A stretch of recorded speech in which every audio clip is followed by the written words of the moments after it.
tonight, Dracula, open up the curtains. My God, I'm not burning or dead. And the light feels so good upon my skin. Maybe I can forgive myself, but I don't know where to begin.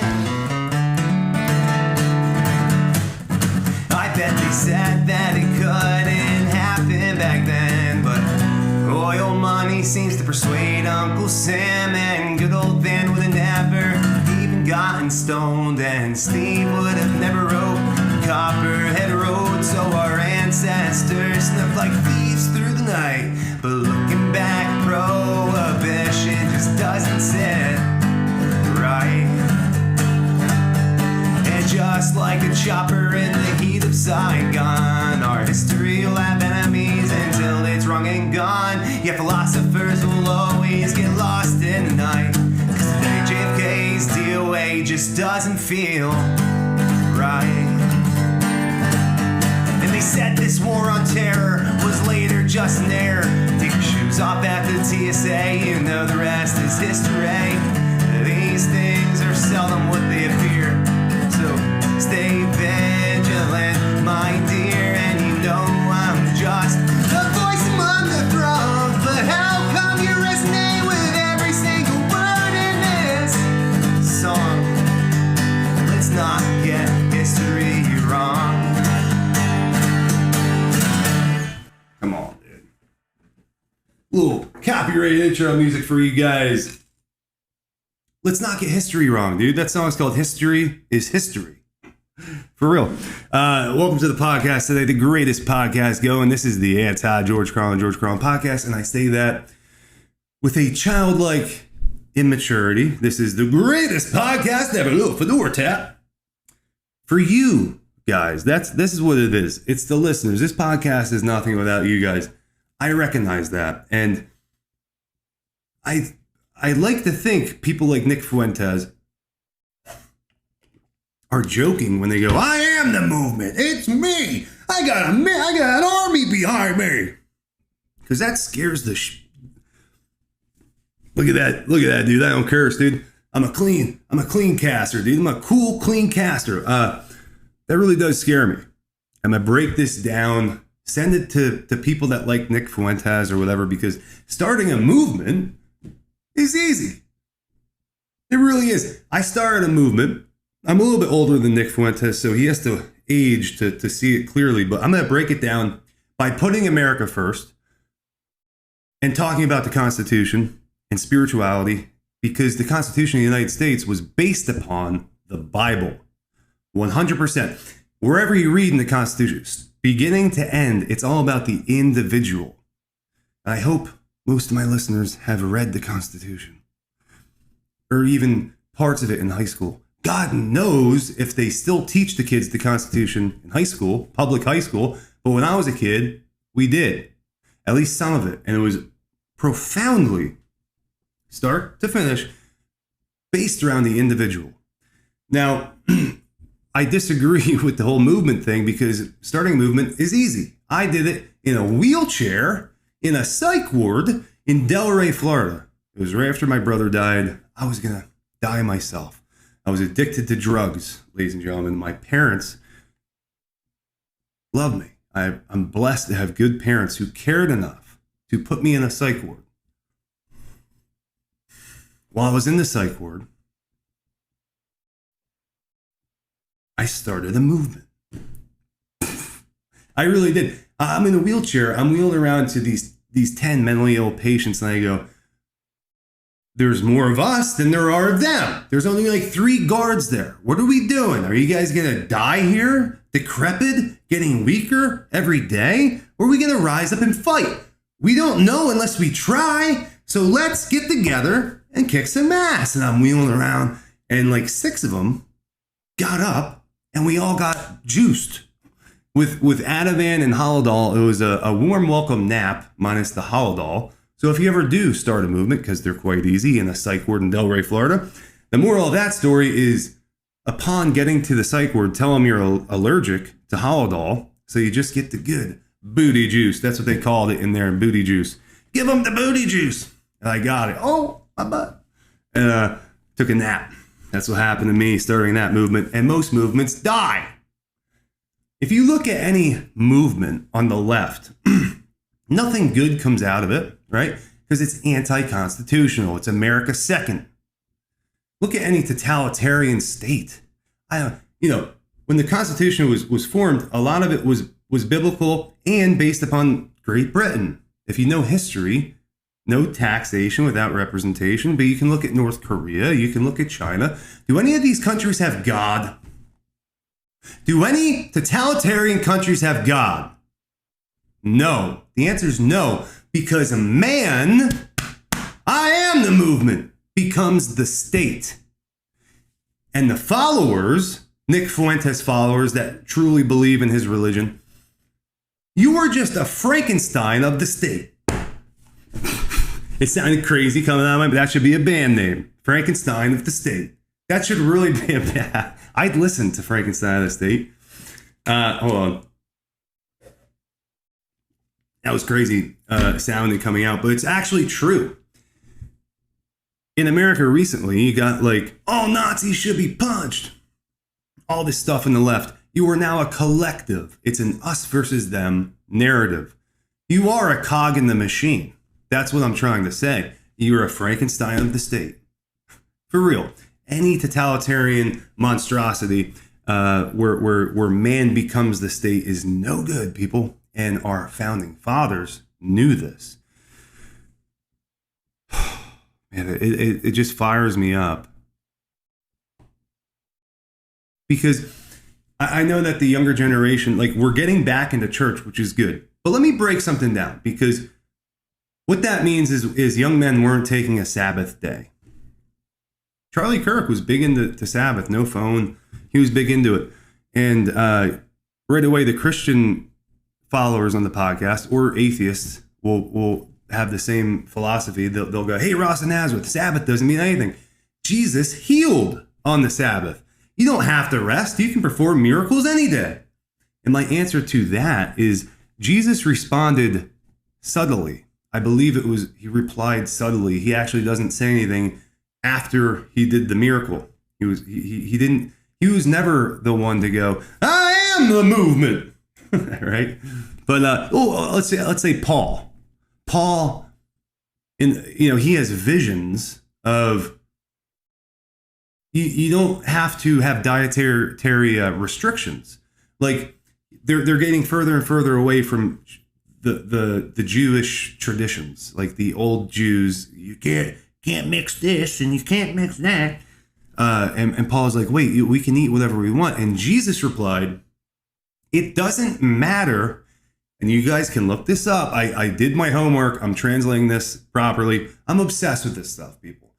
You won't get this at church. You won't get this anywhere. This is what's up. Jesus replied to that. It doesn't matter what you eat. It matters what you think. That is the most important part. That's the whole purpose of the Sabbath in Jesus' perspective, and spirituality and connecting to the source, right? And his source told him to go perform that miracle on that day. So yes, he did, but he takes the Sabbath seriously still. He doesn't throw the baby out with the bathwater. Universes are reprehensible, folks, but he doesn't throw the baby out with the bathwater. Even Jordan Peterson would agree with this. It's the fact that man by itself, if we become a movement, we become the totalitarian state that we so despise. And the general public needs to be trained. It really does. When Moses left Egypt, and you've heard me say this when Moses left Egypt, Jordan Peterson says it too, but he's probably read a lot of the same books I've read. When Moses left Egypt, he realized that like the general public kind of had to be trained or educated. There had to be someone training the public. And I think like Jesus said something along the lines of like, feed my lambs, feed my sheep. And the lambs were like the general population. It would be like me and you. The sheep are like the spiritually advanced, But anyways, what I'm trying to say here is spirituality is within you, right? And with these movements, you're committing you're breaking the first commandment as putting something before God. That's all I'm saying. An external condition will not fill the internal void. That's my whole problem with the trans movement. It's like, if you chop off my penis, that's not going to fill this. That's the problem. Why am I spiritual awakening, so to speak? It doesn't matter how much heroin I put into my body. It's a glimpse at connection, but it's not the real deal, baby. It's not the real deal. Permanent connection, right? That comes from within, because you are a part of God as God is a part of you. And like I said in the past, maybe our consciousness is the focal points of God. Maybe every single individualistic consciousness is a focal point directly connected to something bigger. Maybe it's a belief in every man, woman, child, doesn't matter. Maybe we are all connected to this thing in a very strange way. So that's the importance of a Sabbath. And I think that's why young men are going back and taking a break from work for one day to give thanks, man. To be like, wow, this is actually pretty good, right? So that's my huge disagreement with Nick Fuentes. If he should come to comedy. That's where it's at. Political stuff's dying, man. No one takes politicians seriously. You're kind of gridlocked into this box, you know? Anyways, I hear a lot, though. The external is going to fill something internal. I heard it on the Joe Rogan podcast, and I love Brett Weinstein. He's one of my favorite scientists. For real. I've been following him ever since the Evergreen thing where he gets like trapped in a classroom, man. He's a G. He's a nerdy G, and you got to give it up to Brett Weinstein. He's a player. He truly is. He's one of my favorite evolutionary biologists under Will Provine and Charles Darwin. I've read all the Charles Darwin stuff. I read Wallace's stuff, too. That's a very strange phenomenon that Darwin came up with the theory of evolution the same time Wallace did. Two different parts of the world. But Wallace he believed in creation. He believed in God. He put God as... Like, Wallace's thing was like giraffes' necks grew because there was a necessity for their necks to grow. And Darwin said, no, it's through natural selection. So that was like the only points of contention. And Darwin gets all the credit. So let me take a brief break. Ladies and gentlemen, we are back. We're rocking and rolling here. So... where did I leave off? Charles Darwin and Wallace. I don't really think I had too much to say on it. Charles Darwin married his cousin. I just think that's funny to say. So did Albert Einstein. You guys believe this stuff? These are sexual freaks. That stuff's not going anywhere. But what I do want to say is this, and I want to keep doing podcasts on current events because who cares? Who cares? Stop talking about politics. No one cares. I'm with you. I really am. It's going to fizzle out. But people are attacking Tucker Carlson, and I just want to defend Tucker Carlson with a normal response from my perspective. And I think people are very interested on the spiritual side of things because they're hearing from Bill Maher. Who wants to hear anything from that dude? No one. They want to hear from me. From a spiritual angle, and I do want to say this, I think Tucker Carlson pushed back very hard to Nick Fuentes. I thought Tucker Carlson was brilliant. I actually would do some of the same, not tactics, but the same approach Tucker Carlson took. Tucker Carlson knows that you need a man and a woman, or you're gonna start a movement. He's gonna be Stalin. He's gonna start a movement. I am the movement. That's what happens when you don't have a lady. My chick, I'll tell a joke, right? Something I think is hilarious. If I told my boys, they'd be dying. She don't think it's funny. I'm being serious. Like I am funny to her, but like a lot of, what women really care about is you, not the things that you're so obsessed with. This podcast, I don't even know if she watches them.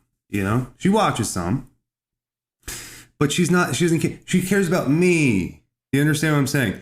So what Tucker's angle was like, dude, hubris will you'll rot from the inside out if you have no one,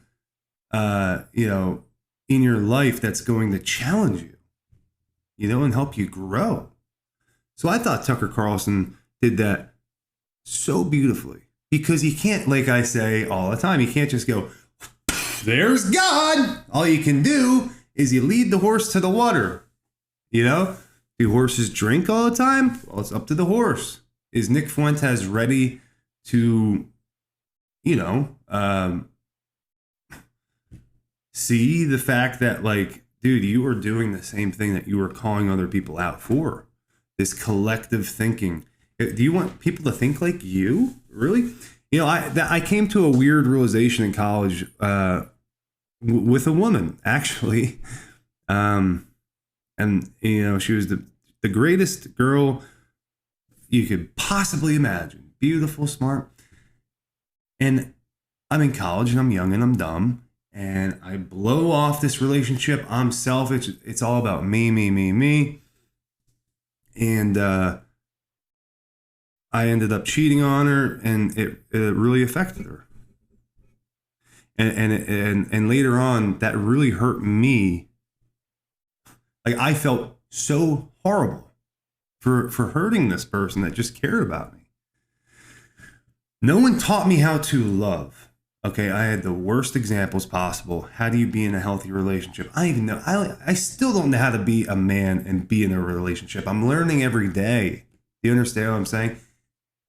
Nick Fuentes has so much on his plate. So for Tucker Carlson to come from a high ground and go, well, I'm pushing back, Nick would have just been like, shut up. What are you talking about? So what Tucker did in that podcast is he met Nick where he's at, like a normal human being. Why would Tucker need to do this with him? There's no reason. Tucker's genuinely interested in the human being that Nick is, and they have a lot in common. So Tucker's angle of like, hey man, why aren't people getting married? Sorry I called you gay, but what I meant was this, and you're not gay, I see that now, but I love that. I loved his approach. He instantly, that's how a confident man goes about life. He owns his mistake and he doesn't dance around it. And he directly says it. Like, look, this podcast might not be the best podcast that I did, but it's honest. I'm trying to speak from an honest place, and this is what I truly believe. I truly believe that Tucker Carlson did push back, but in his own unique way, to help and teach Nick, who's younger. And if we're not teaching and we're not learning, what are we doing? Seriously, what are we doing? The Joe Rogan podcast, if everyone gets $500,000 universal basic income, that's America second. That's putting America second, because who's going to grow? You have to come to a place individually and realize your shortcomings so you can course correct. That's why God in the new, if God just provided you with everything, that would be a form of hell. If I'm a perfect person all the time, I have no character defects. You know how boring that would be? You would dislike life instantaneously if you were always Jesus. Like always Jesus. And everyone else was always like Jesus. We would want to blow our brains out. You need the hero, the villain. You need it all. Like, this is literally heaven. There isn't a better way. There literally isn't a better way. And theoretically speaking, this is my theory on women. Women will always mess things up. Eve bit the apple. Curiosity, a snake whispers in her ear.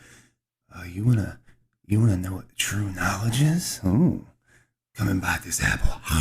And Eve bites it, right? What did, in the past 20 years, the devil came in, let's say, a snake. I'm not saying this really happened or anything, but said, men are higher than you. They're more successful. Do you want to be like a man? Hell, I think I can make that happen. I think I can make you just like a truck driver. Do you want to be a truck driver? You can work 60 hours a week. Yeah, do you like the sound of that? And also, you won't have kids. You like the sound of that? Yeah, I can really make it happen. You really can be like a man. And that's what happened in our society. For real, I really do believe that. I really do believe that women's rights. I want to drive a truck and go to war. I do. No, you don't. You want to have babies. And that's what all the women are finding out. They're like, no, I have a purpose on earth, and that's to have children. And if I don't have children, well, I'm going to be possessed by weird stuff like protests. Who cares? Well, women do if they don't have babies. Men, we got our thing, dude. We go to work. We love work. We can't get enough of work. We want more work. Give me more. I want more work. I don't care what it is. I don't even care if I get paid. I want to work. That's what I do. Women, they don't have that. They want babies. And if they don't have them, they'll start protesting women's rights or no kings, whatever the fuck that means. I didn't preface it with, this is all satire, folks. So who knows if I'll get a strike now. Anyways, I do get fired up about this stuff. So how about this? From now on, I'm going to try not to go and talk about politics. You have a Ross of Nazareth vow.